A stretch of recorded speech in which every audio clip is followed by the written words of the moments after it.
Welcome to this very special edition of the Author's Voice with KAJ, a show where we explore the stories behind the stories. Here we dive into the worlds created by authors, discover their inspirations, and ensure that you walk away enriched and inspired. And today we have with us author Jim Rojas-Taylor. He's a U.S. Marine veteran, actor, producer, author, obviously, we talked about, and he's currently working on bringing mental and emotional literacy to humanity, as he calls it. And we'll be talking about his book today, All Your Best Self. We'll talk about that book, how the performing arts toolkit can help you thrive anytime, any place, with anyone. We'll talk about all that. Let's dive into the story behind the story with Jim. Welcome to the show, Jim. Uh, Thank you so much for having me. I really appreciate your time. you are welcome. Welcome to the show once again, Jim. This time on the author's voice with KJ, earlier on the KJ Masterclass Live. So we'll be talking about your book. So first, let's understand the author, the story behind you becoming an author. Means becoming a U.S. Marine veteran, getting that life, transition itself is a huge thing to take care of. How did this journey towards becoming an author happen, Jim? If you can share that part of with us. Well, I think it's just the way my lifestyle is. I don't generally look where I'm going. I just go in a direction and I find myself there. I never set out to be a writer or an author or any of that. I just came across this idea and I recognized the importance of it. And that idea is that we can be using modern day acting techniques to teach all human beings mental and emotional literacy. And once I realized that, I started out first trying to teach it in schools. And from there, I progressed into just trying to reach out to different education centers and stuff like that to talk to people. And then I came across this post online and it was talking about, write your own book. And at first I was trying to think, what could I write a book about? And that's when this idea hit me. I'm like, well, this is what I'm trying to get out. Why don't I try to write about it? And that's what I did. And it cost me like about 50 grand to put it together. I didn't realize how expensive a book could be. But I got it out there. Now I'm just trying to promote it and let people know what I found. Absolutely, absolutely. So let's get straightway to the book itself. Here on the screen, you can see all your best selves, how the performing arts toolkit can help you thrive anytime, any place, with anyone. Okay, so you thought about writing something, and this is what came out of that effort. What is this book all about, Jim? This book, it has three main parts. The first part is autobiographical. It talks about my life in relation to this idea of using acting techniques to enhance yourself in life. The second part of the book talks about the science, because I found a significant amount of science that supports this idea through different programs, different groups, scientists studying it. And with the work that I found, it's generally for helping people who've been broken by life. And I'm saying that's awesome and all, but why not push it a step further?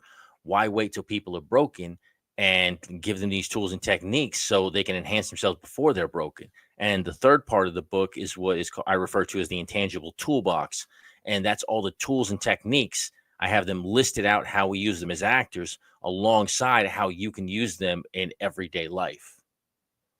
Absolutely. So, who is this book for actually? Because Marine, U.S. Marine veteran, actor, producer, not everyone is from this part of life. And how? So, is it also for the general population? Can they use this book? Absolutely. This is two new forms of literacy. So it's kind of like saying, who is reading for or who is mathematics for? All of us need to know how to read and write, because if someone hands you a contract and you can't read and write, how do you know you're not being manipulated in that contract? If you can't count and someone's paying you, how do you know you're getting the right amount? How do you know you're not being cheated? Well, in life, if we don't have mental and emotional literacy, how do we not know someone's playing us or someone's behavior is masking ill intent? So it's allows everyone a better look at life to see what's around them with a different set of eyes. Absolutely, Jim. So, in terms of your writing process, what was your process like? Because your life was also must be also busy. So, did you write it in one go? You decided just to write it in one go, took out some time every day? Help us with your process of writing. Actually, no. While I was writing the book, I was working for the United States Post Office as a rural carrier. So I had to, and I was working 6 to 7 hours a day, 9 to 18 hours a day, or 6 to 7 hours a week, 9 to 18 hours a day. So I was literally writing this in pockets of time. Like while I'm driving down the road, delivering mail, I will, if I have a idea in my head, I would just write down some notes. Or sometimes I had a laptop with me, a small one, so I would just type away in the laptop when I had a break here and there. So it's constantly just jumping around and finding pockets. And then also I had to do research because I didn't understand all the like I said, like different places like Sense Theater, um, Trauma Drama, Sing Sing Prison had our program. So I learned all of that as I was researching for the book. But again, it's like little pockets of time. When I'm sitting on my 30-minute break, I would just, look stuff up and see what I could find. So it was a lot of just running around and finding these pockets of time that I could put words down on paper or in my uh, computer. That way I can create the book. And after that, I had to go through the process of taking it to an editor so they can clean it up. Absolutely. So, how did you handle that part, the editor part, coming from a very different background? How did you navigate that part, knowing about editor, the publishing process, dealing with marketing? How did that work? I mean, for that wasn't really the hardest part. It was financially difficult to afford it, but being a Marine, I'm good at listening. I'm good at, taking orders. So when my editor was like, "This is what you need to do. This is how you got to clean it up," stuff like that, and when I gave them the book to do their parts and all that, I was completely trusting with them. So it wasn't that much it was difficult in the process or relationship between me and my editor. I say like the hardest part was really just coming up with the money to pay for it all. Absolutely, absolutely, Jim. In terms of, every author looks for the feedback part. Feedback so that they can always revise on the book and all. So one was the editor part. Did you also look for feedback from any of your, potential readers, any groups, anywhere else? How did that happen? Even from the editor part, means what were the some of the things that actually, shaped the book the way it is? Absolutely, yeah. I had alpha readers, so they're the ones who read the book at when it was just like a proto manuscript, and they kind of let me know. Well, this sounds off. This makes a little more sense than other things. So they would give me little tips and tools how it read to them, and that did infer how I cleaned it up or how I tightened it up in the final editing process. Absolutely. In terms of, when anyone writes a book, it not only it is about the subject. In that whole process, they also come to know about either the world, the topic itself, or about themselves. What about you? In the whole process, did it reveal anything, any unexpected insight about yourself or anything else while in the process of writing this book? Absolutely, there were a lot of little moments like that, but I think one of the most one was how connected we all are as beings, because the whole premise of the book is going in the face of that idea of I need to be my best self, and I'm countering that by saying, well, there's no one version of you that can fit in every moment. So by creating different versions of yourself, you're allowing yourself to pick different versions of you to fit the moment instead of allowing the moment to change you. And it allowed me a new way to see things because that's the problem with a lot of people have where they're forcing the moment to adapt to them. And that connection to it or realizing all these different selves is just a different version of me that's like other people. That was the connection. So it's like, yeah, I am unique, but I'm still just like everyone else. I found them inside of me.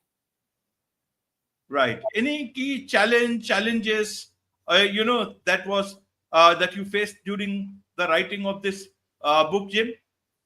I guess outside the financial challenge, no, not really, because it really just it was easy to open it up because I mean I had the base knowledge, but as I did the research and found all these other people out here working, it just pushed me forward because I realized that because at first I thought I was in the dark. It was just me with this idea, and in some senses it kind of is, but in other ones, greater senses, it's like no, there's other people doing real work out here, And that invigorated me to move forward, even when there was times where like I just didn't know that I could afford it, or maybe I couldn't find the words to get out right.